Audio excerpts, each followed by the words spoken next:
уже командаға бір кинода кемінде 40-50 адам жүрмесе ол кино емес та сен негізі. А біздер не қыламыз? Супер герой болып кетеміз да. Һәм режиссер болып баратырмыз, һәм оператордың помощник болып баратырмыз. Bir кино шығардың ба, кейінгі кино одан өтпесе, кейін ана кинодан кейін сыр қатты кемшіліктерін көріп, кейінгі кинода сыра оны уже өсіруіміз керек болады. Негізі бұл кино әлеміне, медиа тарауына қашан кіріп келдіңіз? 2005, алғашқы 2006 жылы кіріп келдім. Кейін баста бір шегім олағандай ма, 15 дегенде ме, караоке істеген сол кезде 2011 жылы сол Рахат Есбергенмен біргелікте жауапкершілік шектелген жігітлерді түсірген уже бірінші қадем фильмге деген киноға деген.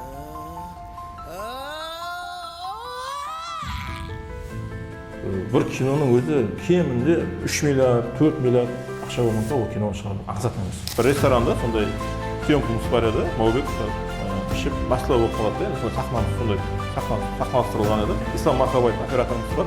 Бұл оператор Instagramға история салады да, тиян қылып, не қылып, кестіп. Қадіратына кірген қызықты оқиғалар болады, һәм оларды халыққа дұрыс таратымен де жеткізіп беру керек.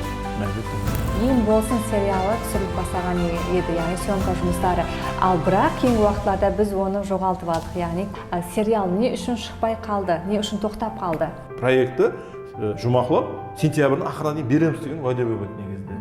Енді тілекке қарсы міне командамыз жетіспегендіктен кесірінен сол уәделерімізді бұзуға мәжбүр болдық. Һәм сол айтайын деп жатқаным, сол енді бір кино әлеміне қызығатылар болса, сол кино актері болсын, актриса болсын, оператор қандай да тарауда болса да біз Құдай қаласа міне кесін біз үйретейік, не дейді, бір қолымыздан келген алған білімімізді берейік, һәм бұл рауажынуына бір үлкен үлесімізді